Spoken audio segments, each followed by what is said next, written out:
Pawan Kalyan statement వెనుక బాధ్యతారాహిత్యం కనపడుతున్నది. రెండవది అవగాహన లేమి కూడా మనకు కనబడుతుంది. ఎందుకంటే ఆంధ్రప్రదేశ్ వెనుకబాటుతనాన్ని ఆంధ్రప్రదేశ్ని చూసి దిష్టి తగిలే విధంగా తెలంగాణ వాదులు కోరుకోరు, తెలంగాణ ప్రాంతం కూడా కోరుకోరు. ఎందుకంటే రాష్ట్రాలుగా విడిపోయినప్పటికి కూడా తెలుగు ప్రజలంతా కూడా కలిసిమెలిసి ఉన్న పరిస్థితి తనకు తెలియకపోవడం అనేది విచారకరం. అన్నిటికంటే ముఖ్యంగా ఏంటంటే అవకాశవాద ప్రకటనలు పవన్ కళ్యాణ్ నుంచి రావడం అనేది తెలుగు ప్రజలు కూడా కోరుకోవట్లే.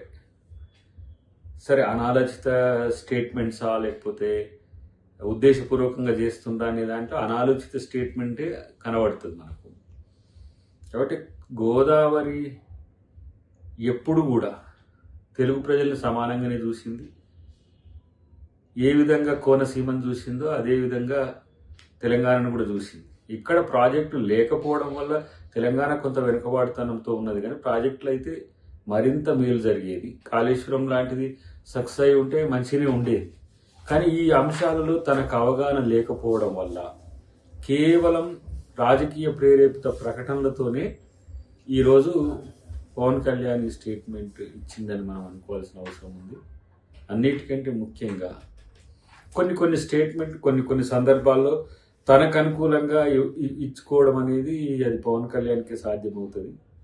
కానీ ఆంధ్ర తెలంగాణ ప్రజల మధ్యన చిచ్చు పెట్టే విధంగా భారతదేశంలో ఏ నాయకుడు స్టేట్మెంట్ ఇచ్చినా ఈ తరహా వ్యతిరేకత వస్తుందనేది ఊహించి ఉండకపోవచ్చు. కానీ ఏదో ఫ్లోలో తనున్న నియోజకవర్గంలో మాట్లాడేటప్పుడు మాట్లాడుతున్నది ఒక డిప్యూటీ సీఎం హోదాలో మాట్లాడుతున్నాం అనేది కనుక ఉంటే ఇలాంటి ఒక నెగ్లిజెంట్ స్టేట్మెంట్ వచ్చేది కాదు. ఇది తెలుగు ప్రజలు ఎవరు కోరుకోరు, తెలంగాణ ప్రజలు కూడా ఎవరు కోరుకోరు. కాబట్టి ఏదేమైనప్పటికీ కూడా కొంత మెచ్యూరిటీ లెవెల్స్ మరింత పెంచుకుంటే ఇంకా బాగుంటుంది.